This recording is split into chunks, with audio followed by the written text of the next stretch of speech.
Selamat siang Ibu Guru yang mengajar dan teman-teman semua. Perkenalkan, kami dari kelompok 6 akan mempresentasikan tema 4 pilar kebangsaan yang terdiri dari NKRI, Pancasila, Undang-Undang Dasar 1945 dan Bhinneka Tunggal Ika. Yang dimana 4 pilar tersebut merupakan tonggak bagi bangsa Indonesia.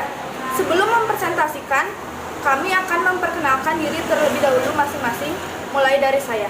Perkenalkan, nama saya Ani Nyoman Sinta Marani, nomor absen 31 dari kelas 12 IPS 1. Perkenalkan, nama saya Ibu Diana, absen 92 dari 12 IPS 1. Perkenalkan, nama saya Niputu Natasha Devianti, absen 33 dari kelas 12 IPS 1. Perkenalkan, nama saya Andi Roboana dari kelas 12 IPS 1. Perkenalkan, nama saya Rangga Ari Putra dari kelas 12 IPS 1. Perkenalkan, nama saya Rio Ferdian absen 36 dari kelas 12 IPS 1. Baiklah, untuk mempersingkat waktu, presentasi akan dimulai. Sebelum kami membahas lebih lanjut tentang 4 pilar kebangsaan, saya Sinta akan menjelaskan terlebih dahulu makna dari konsep 4 pilar tersebut. Konsep 4 pilar kebangsaan merupakan konsep yang diperkenalkan saat Taufik Kimas menjabat menjadi Ketua MPR atau Majelis Permusyawaratan Rakyat pada masa periode 2009 sampai 2014. Konsep ini dipandang sangat penting bagi bangsa Indonesia karena dengan heterogenitasnya yang kompleks dan memiliki potensi yang tinggi. Ketua fraksi Gerindra MPR kala itu, Martin Huta Barat, menyebutkan gagasan 4 pilar kebangsaan merupakan kumpulan nilai yang muncul dan menjadi gagasan untuk menjaga Indonesia agar tetap satu kesatuan dalam berlandaskan Pancasila. Dalam buku panduan sambutan 4 pilar berbangsa dan bernegara, pimpinan MPR menyebutkan gagasan 4 pilar kebangsaan merupakan kumpulan nilai-nilai yang luhur yang harus dipahami oleh seluruh masyarakat Indonesia dan menjadi panduan dalam kehidupan ketatanegaraan agar mewujudkan bangsa dan negara yang adil, makmur, dan sejahtera. Nilai-nilai luhur yang dimaksudkan adalah NKRI, Pancasila, Undang-Undang Dasar 1945, dan Bhinneka Tunggal Ika. Menurut MPR, penyebutan nilai 4 pilar kebangsaan dan negara itu tidak dimaksudkan bahwa keempat pilar tersebut memiliki kedudukan yang sederajat. Setiap pilar memiliki fungsi, tingkat, dan konteks yang berbeda. Dalam hal ini, Pancasila tetap diposisikan dan ditempatkan sebagai nilai fundamental. Menurut MPR, pengamalan 4 pilar berbangsa dan bernegara ini harus bisa mewujudkan bangsa yang sejahtera, makmur, dan damai agar kehidupan masyarakat Indonesia bisa tentram dan bisa membangun negeri. Baiklah, presentasi akan dilanjutkan oleh Diadana. Mengetahui makna dari 4 pilar, saya Diadana akan menjelaskan satu dari 4 pilar tersebut, yaitu NKRI. Proklamasi Kemerdekaan Indonesia pada tanggal 17 Agustus 1945 merupakan awal berdirinya NKRI. Negara Indonesia diproklamasikan oleh para pendiri bangsa sebagai negara kesatuan. Negara Indonesia terdiri atas wilayah yang luas dan tersebar dengan bermacam adat, suku, keyakinan, serta budaya. Itu sebagian tujuan dasar mempunyai negara yang merdeka, bersatu, berdaulat, adil, dan makmur. Dikutip situs Kementerian Pendidikan dan Kebudayaan, bentuk negara yang dipilih oleh Indonesia ialah negara kesatuan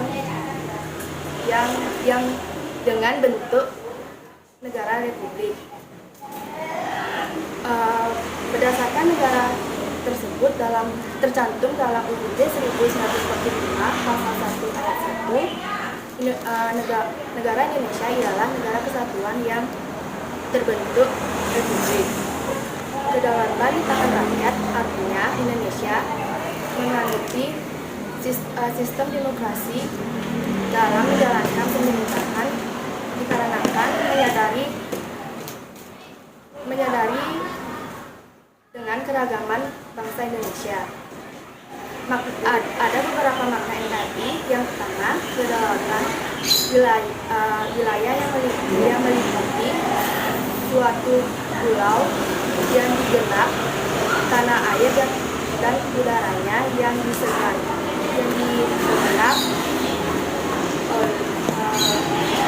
dari Sabang sampai Merauke. Yang kedua, keutuhan khas budaya yang meliputi adat istiadat, karya cipta, dan hasil pemikiran bangsa Indonesia dan suku-suku di seluruh wilayah NKRI. Yang ketiga, keutuhan sumber daya alam atau SDA yang meliputi hasil kekayaan alam seperti bahan tambang, flora dan fauna. Yang keempat, keutuhan wilayah penduduk atau sumber daya manusia atau SDM yang meliputi orang, status, keselamatan, serta kebahagiaan. Jadi secara umum adalah menyelenggarakan kesejahteraan dan keadilan dunia, karena tujuan merupakan pedoman dalam menyusun dan mengendalikan alat pergerakan negara serta mengatur kehidupan rakyatnya. Presentasi akan dilanjutkan oleh Caca. Baik, saya Natasha akan mengajukan presentasi dari dia mengenai pilar kedua, yaitu Pancasila. Pancasila merupakan dasar dan pedoman dalam kehidupan negara Indonesia, yang di dalamnya memuat keputusan nasional dan mencerminkan kepribadian bangsa Indonesia. Selain itu, Pancasila juga dijadikan sebagai dasar dalam pemerintahan negara Indonesia, yang di dalamnya berisi tentang komponen di seluruh wilayah Indonesia. Pancasila dibuat sebagai landasan dan pedoman dalam berperilaku yang baik dalam kehidupan bermasyarakat. Dengan mengikutinya, kita sebagai manusia akan selalu mencapai kesejahteraan dan kedamaian hidup. Indonesia dikenal dengan lambangnya burung Garuda, atau yang biasa disebut dengan Garuda Pancasila. Di dalam dada burung Garuda tersebut dituliskan 5 simbol yang berisi makna-maknanya masing-masing. Baik, saya akan menjelaskan kelima makna dari simbol-simbol tersebut. Yang pertama, ada bintang.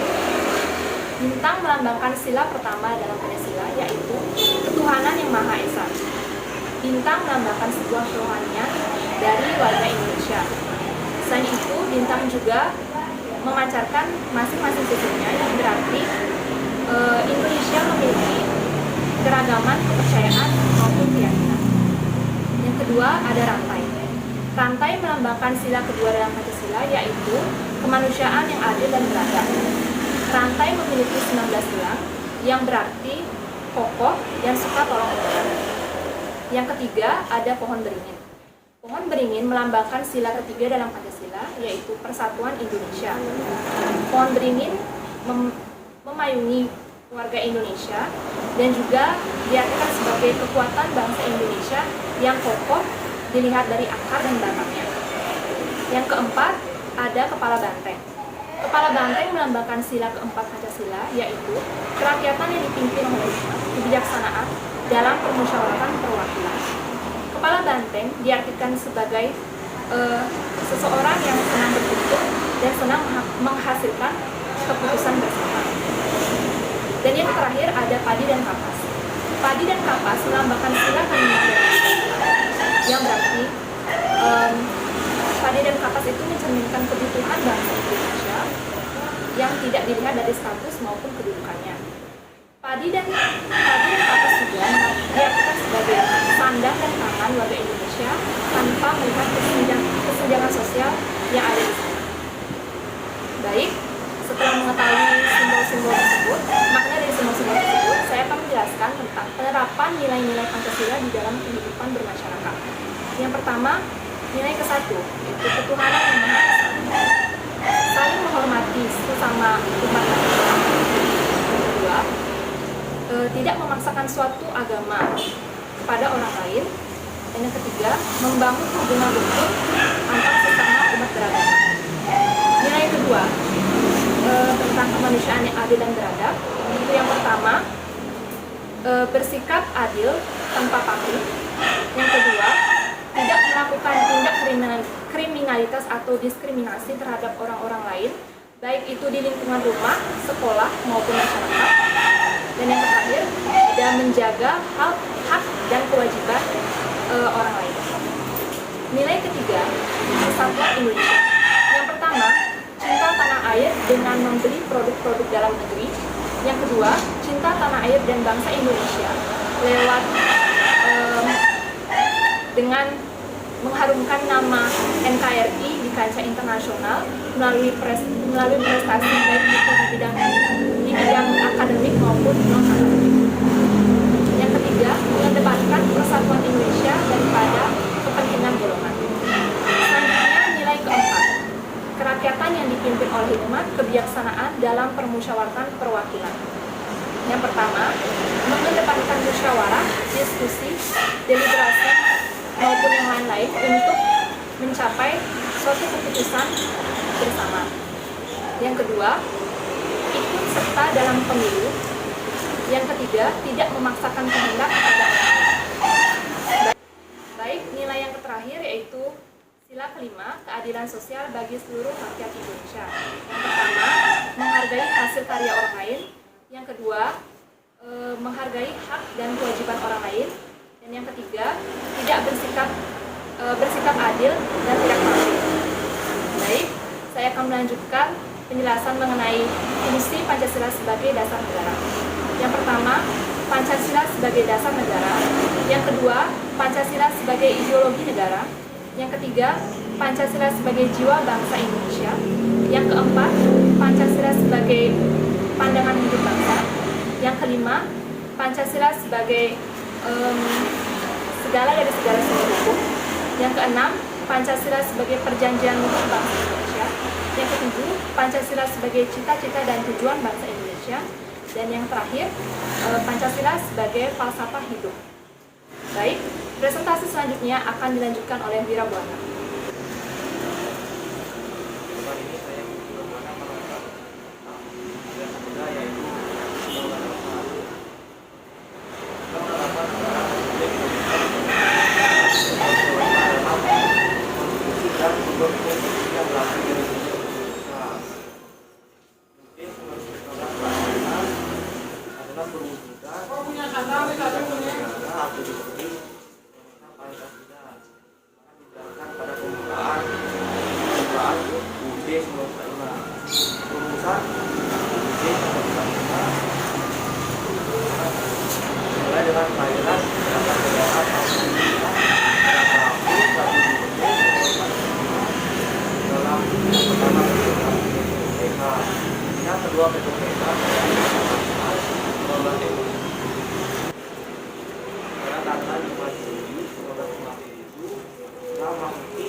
UUD 1945 memiliki otoritas hukum tertinggi dalam sistem pemerintahan Indonesia, sehingga seluruh lembaga di Indonesia harus tunduk pada UUD 1945 dan penyelenggaraan negara harus mengikuti ketentuan UUD 1945. Selain itu, setiap peraturan perundang-undangan di Indonesia tidak boleh bertentangan dengan UUD 1945. Mahkamah Konstitusi berwenang melakukan pengujian atas undang-undang, sementara Mahkamah Agung atas peraturan di bawah undang-undang yang bertentangan dengan ketentuan UUD 1945. Memiliki jenis permusyawaratan seperti yang telah dilakukan dengan lembaga ini.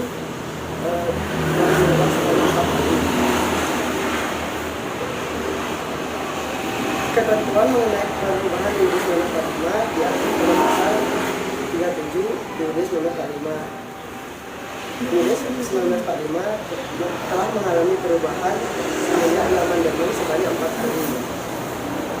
Diperkirakan hanya 11% dari isi keseluruhan UUD 1945 yang tetap sama seperti sebelum perubahan. Sebelum diamandemen, UUD 1945 terdiri dari pembukaan terdiri dari 4 alinea, kedua batang tubuh yang terdiri dari 16 bab, 37 pasal dan 65 ayat aturan utama, 4 pasal aturan peralihan, 2 ayat aturan pertambahan. Setelah diamandemen, UUD 1945 terdiri dari yang pertama pembukaan terdiri dari 4 alinea, yang kedua batang tubuh yang terdiri 21 bab, 73 pasal dan 194 ayat aturan utama,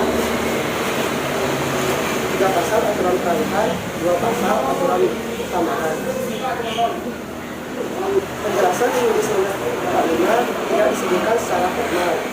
Dari UUD 1945, setelah perubahan keempat, isi dari bagian penjelasan lingkungan diintegrasikan secara material ke dalam batang tubuh dan masih menjadi bagian tidak terpisahkan dari UUD 1945. Presentasi dilanjutkan oleh Guru.